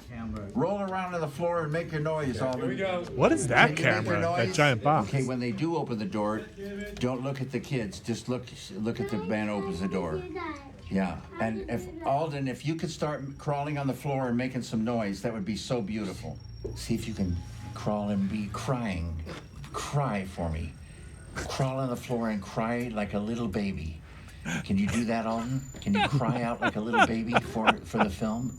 I can. It's so beautiful. Crawl over there and crawl around and cry like a baby. See, real loud. Can you do it? Can you do it? Crawl and cry like a baby. Alden, do that thing. That would be so beautiful. That's great, like that. Can you make noise? That's it, yeah. But don't crawl out of the shots. Crawl around right in front. Keep making noise. Damn it, Alden. Making noises over here. Make some crying noise, some sad, loud crying noise. Like a baby. Don't be happy. Like a little baby. Don't be happy. Don't be happy. That's a happy sound. Make it not be happy. That's too happy. Too happy. Roll around and be upset. Roll around and be upset. There you go. That's beautiful. Oh, yeah. Roll back the other way. Roll back the other way. Roll back the other way. Same thing. Action, you guys. Action. Roll back. Roll back. No. It's too happy. Roll again. Get over there and roll really in pain. Really in pain. That's beautiful. Let's shoot this thing right now. He's yelling at me so much. That's beautiful. Scream like you're at a concert, Alden. Scream out like you're at a concert. A rock and roll concert. Scream out. Scream out at the man at the door. Oh yeah. Oh yeah. Oh yeah. You got it. it. That's what I would do at a rock and roll concert. Man, you gonna cry? You gonna cry, McFly? I cannot imagine what it takes to actually direct children. It seems completely nightmarish. No children, no animals. One of my favorite details from the behind-the-scenes stuff is learning that every single time one of the main principal players left the show, as in they'd filmed their last scenes, he would gather everyone together and do a little goodbye thing. Can you give me Hawk, Bobby, Lucy, goodbye? Sure. Yes, let me give me a second here. Hawk, Bobby, Lucy, goodbye. You got it. See right there. Gather around, everybody. There's the megaphone. Gather. Come on, Hawk. Come on, Bobby. We're all family here. I don't want to do it either, believe me. Gather around, everybody. And again, he does this for every actor on the show.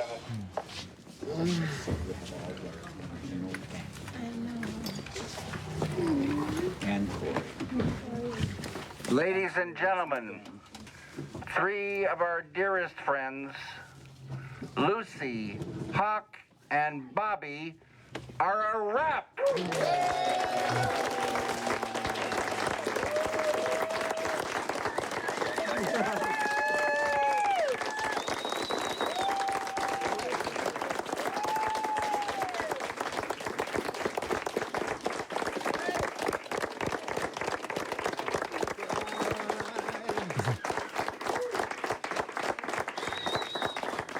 On the lips. Thank you, Bobby. Old school, man. You gonna cry, Bobby? Cry for me, Bobby, like a baby. It's an honor to be a part of your artistic process. It really is. Bless you, Michael. Here. And all you guys, you're the best. Yes. Now I gotta go home, and my only audience is my 7-year-old grandson and my chicken. So, and when we take our land back, I'm gonna make sure that each one of you get a green card. Nice. Land back. Good for Michael Horse. On that note, there is another one. This has a goodbye at the end of it, but this is it's actually kind of the lead up is the reason I picked this one. Give me a bloody finger in your mouth. All right, I will. Can you be the first person to work in the Red Room on this new Twin Peaks?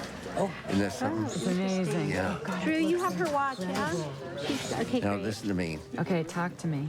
I might have them hold your hair back completely, your wig, with sort of wet paper towels. Yeah.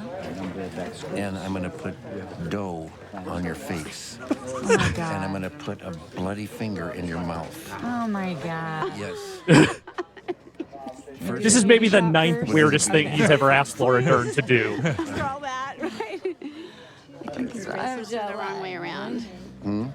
I'm jet lagged. Do I really have to have a bloody finger? Is it your finger? Thank you. Okay. Be my finger. Yeah, I just had her Yeah. switch the bracelets. Dough? For, what are you telling me? For this. Bread dough. So, I mean, all right. Bread dough. Of course. Yeah. What else would it be? Not money. I say. Yeah. It won't be money. In Dollar it. bills? I'll take it. Yeah.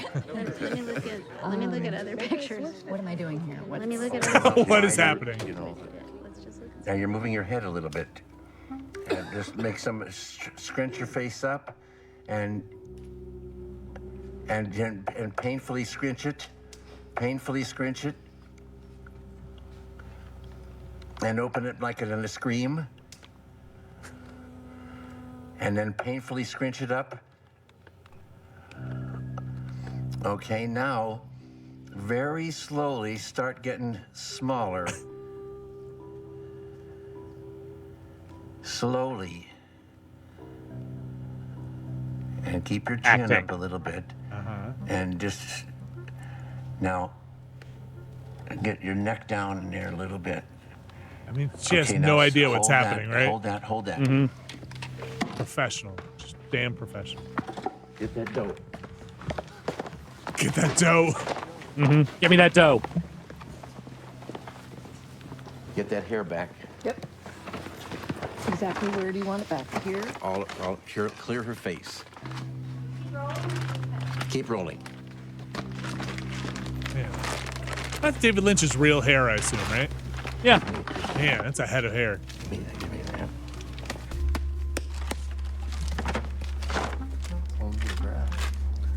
Oh, Jesus Christ, David.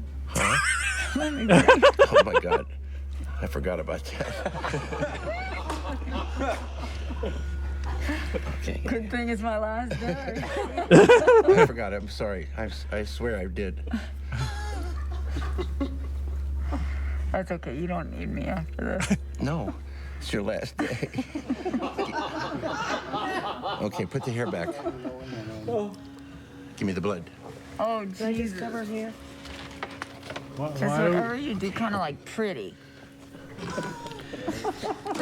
Contour me. Now open your mouth. It's fake blood, Vinny. Come on. No, clearly. Stage I'm blood. gonna do it. But like, It's not supposed to look good. It's supposed to look like a In your nightmare. mouth. I will. I'm gonna put it in your mouth.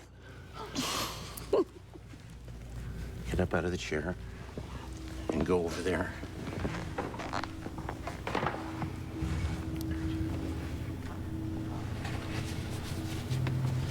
You do lightning?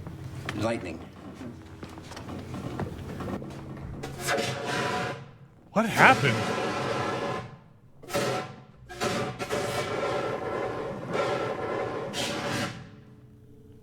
That's beautiful, you guys. Thanks a lot. It's terrifying. Yeah. Is Laura Dern okay? Yeah, she's fine. It's her last day.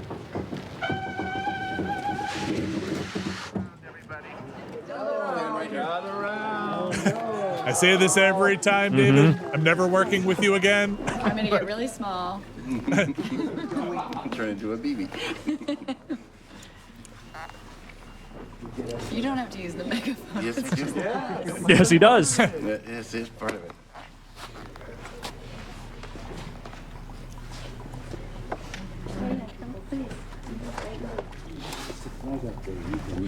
Ladies and gentlemen, How old is he here? a pretty sad day. Mid 70s? The great Diane, in all her different forms. I think he's the same age as my mom, so probably Is he actually early rock? 70s.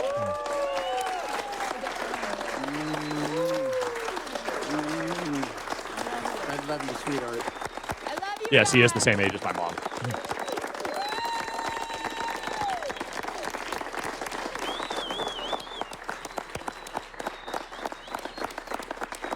I love you all. I'll miss you all so much. You come visit us. And I will come visit Okay, you. good. You guys she are so won't. She's amazing. never gonna Have an visit. amazing rest of your Not after shoot. what he did I'm so privileged to with be the fucking part of dough. it. And as you've seen in the last 10 minutes, I'll do anything for the ticket. Almost. Oh, shoot, that was ominous. What did Laura Dern say? Nah. Oh, there you go. Good. Wait. She gets her revenge. Yeah. Open your mouth. Open your mouth. Open your mouth. Got it. That's fantastic. I actually quite enjoy that. Yeah, no, I do that every time after I make quinoa. That's right. That's at 7:55. Mm-hmm. All right, what's next? All right. One last behind the scenes clip, and then we're going to watch those last couple of videos that I uploaded last. Okay. This is a very quick one. Just want to throw this one out here because I think it's it's one of the most shared clips of all of this stuff. Please give me who cares how long a fucking scene is. Okay. All right. You gonna try to do a close up on Candy still? Or do you, if you want to cut the time down? What is this with everybody? No. What is it? Really? Why? I'm serious. Fucking A, man. It drives me nuts. Who gives a fucking shit how long a scene is? Okay. Not him. Now let's see here. We need a cut to make the other one work. A cut of Candy crying. Okay. He just goes right back. It's like has his moment, blows it up. He's like, all right, now back to professionalism. Let's go.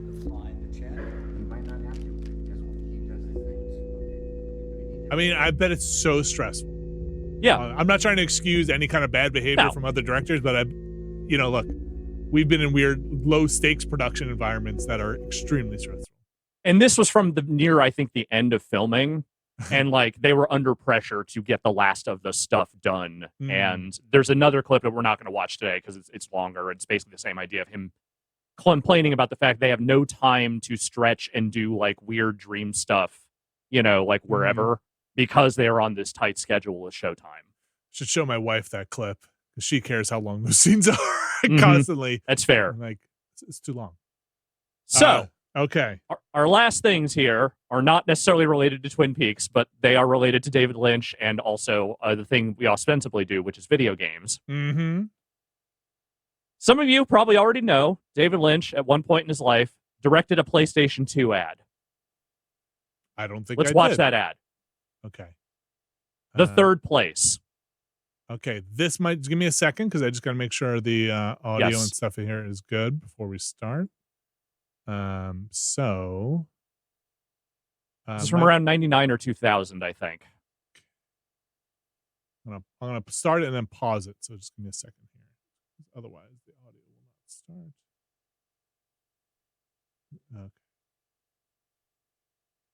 Okay. Ready? Yes.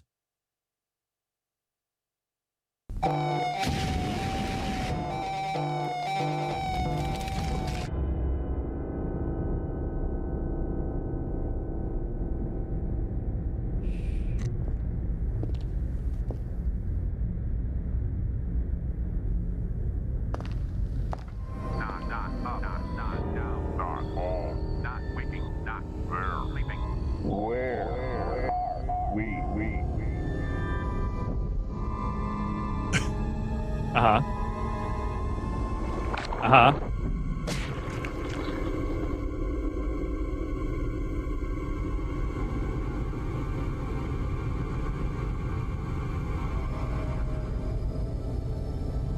Uh-huh.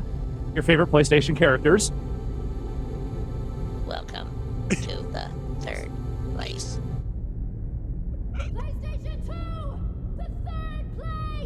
What's the third place? I don't remember that campaign. That was the name of the ad campaign they were doing for this thing, I guess. Why would you? Nobody would ever do that now. Third place? Like, I guess maybe they didn't realize. Yeah, because there are no third places left. Yeah, what? What?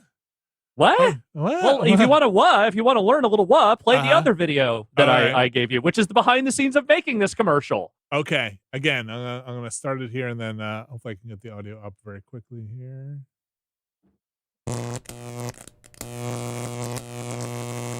Is this the making of? Not down. I believe so. Not waking, not sleeping, not the past, not the present. It's a third thing. And what today's about is getting David Lynch to interpret the third place. Oh, like fifth meal or whatever they call it.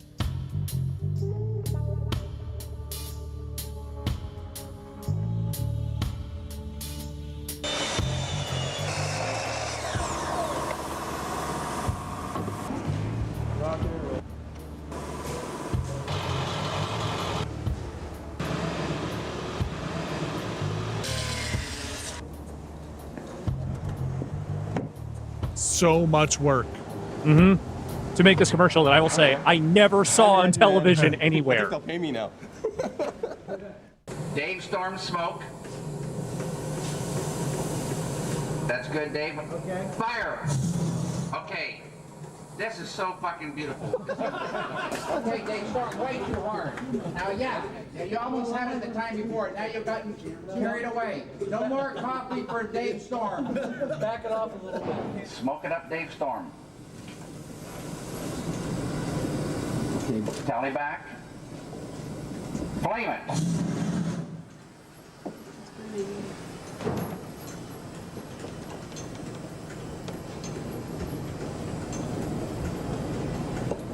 Cut it. There is no one else like David Lynch, and it's reassuring that, you know, from his point of view, and he said it himself, he's been living in a third place for quite a few years. So if there was one person that was going to understand what we needed to communicate, one person that was going to really get to grips with the commercial, and one person that was really going to produce something that really no one had ever seen before, it was going to be David Lynch. Know the red light? I mean, it is pretty Twin Peaksy. Yeah. I mean, that is definitely the we have Dale Cooper at home actor that you get. Okay, now, Scott, if we wanted to take his head off here and have it float ahead of him and come toward us, and his body walk behind him, okay? All right, Jason? Can we do that? Yeah, we can do that. Okay, now your head comes off and you veer to your left.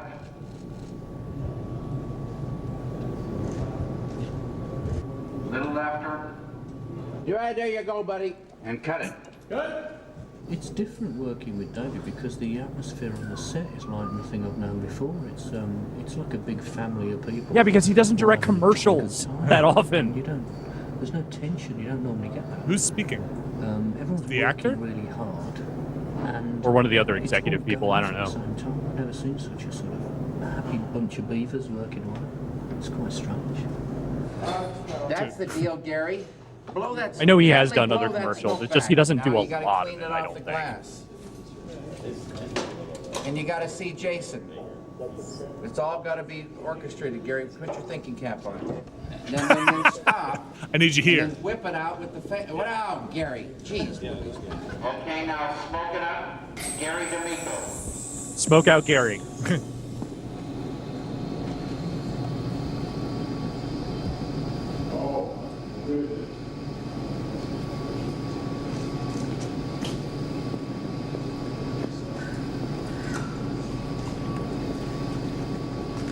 It's all fine to breathe. Don't worry. Okay, now kill the smoke and get the fan going, Gary. Whip that stuff clean, buddy.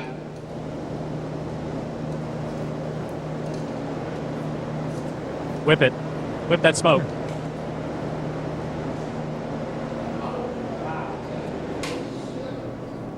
Cut it. Okay, you can breathe now. You gotta wrap I can't. Nino's head. Gotta paint his mouth and eyes. And we've got to get Singham tailored, just beautiful, creases. That's going to work out good.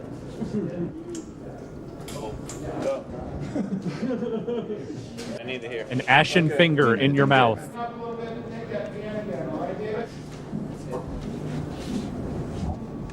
Action. Okay. Start your lighting change now.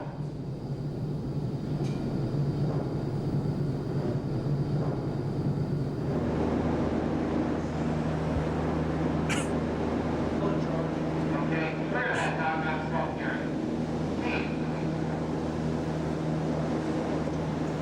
Cut it.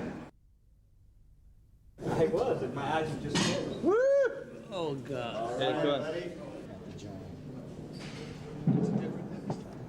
Nice.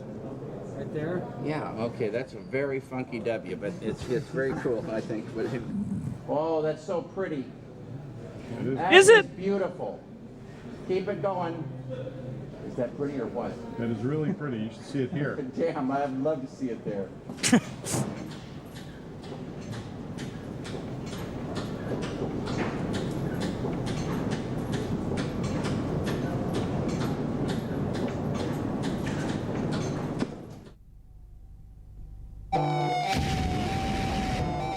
And just one more time for everyone at home. I mean, they spent a lot of money on this. Yeah.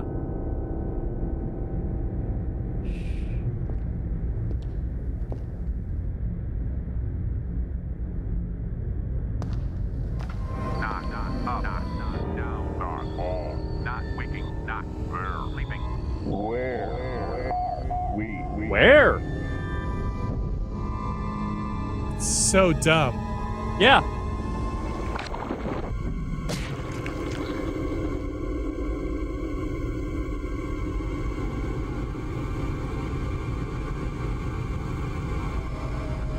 It took so much work to do this.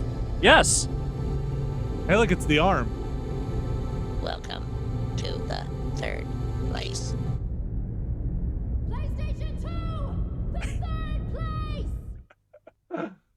I love that they just got some lady just to holler that, and that is our You slogan. put together, and everybody did a fantastic job. Thank you very much. Thank you all. Let's wrap it up. And with that, I think we are going to wrap it up. Can I go home now? The third place. That was weird. I've never seen it, but Yeah, there was a lot of weird advertising around that time. I guess when you're PlayStation 2 and you're in first place, you could do a commercial for the third place. Sure. It's that's it. That's it for today. Okay. Yeah, you got a lot of videos here. I'll just say you pulled a lot of stuff. Yeah, I wasn't sure how long they were all going to bear out to, so I just had some extras in case we didn't need them. So we're good. We got all the ones I wanted to do. What's a car accident? Oh, that must not be the Mike one. No, that's just the making of that scene where Cooper drives his car off the ledge. It's great because it's a ton of setup for this, like, again, 20-second shot that appears in the movie. I'm telling you, or the show. Making this stuff is tough. Yeah. Thank you very much, Alex, for this little tour through Twin Peaks. We are wrapping up Twin Peaks. We are. We have next week we will have the parts 15 and 16. Yes, and then we'll have a break. We'll have a week with no Twin Peaks, and then the finale. That's the part I was going to get to. So because Brad has been dealing with some stuff and he is going to be traveling next week, I think, to go back and deal with some family stuff. We didn't want to try and jam the finale episode into a truncated schedule.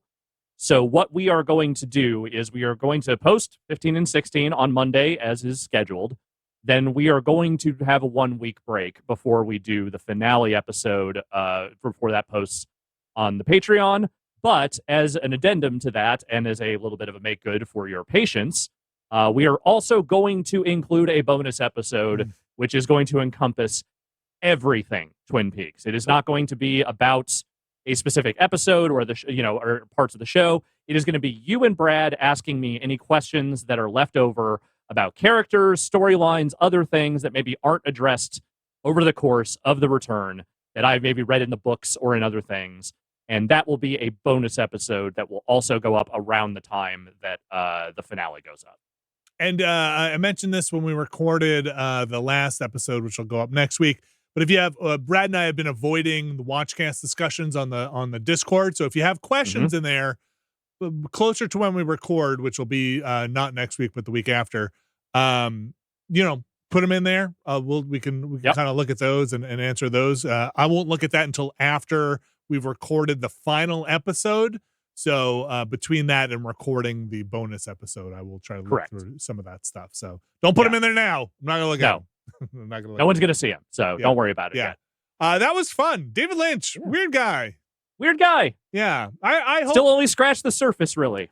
It's one of those things when we do things like this, we have all these videos. I hope David Lynch's career and life are celebrated in ways that don't go milkshake ducking off a cliff somewhere towards the end, because it seems like a really eccentric kind of still wholesome experience.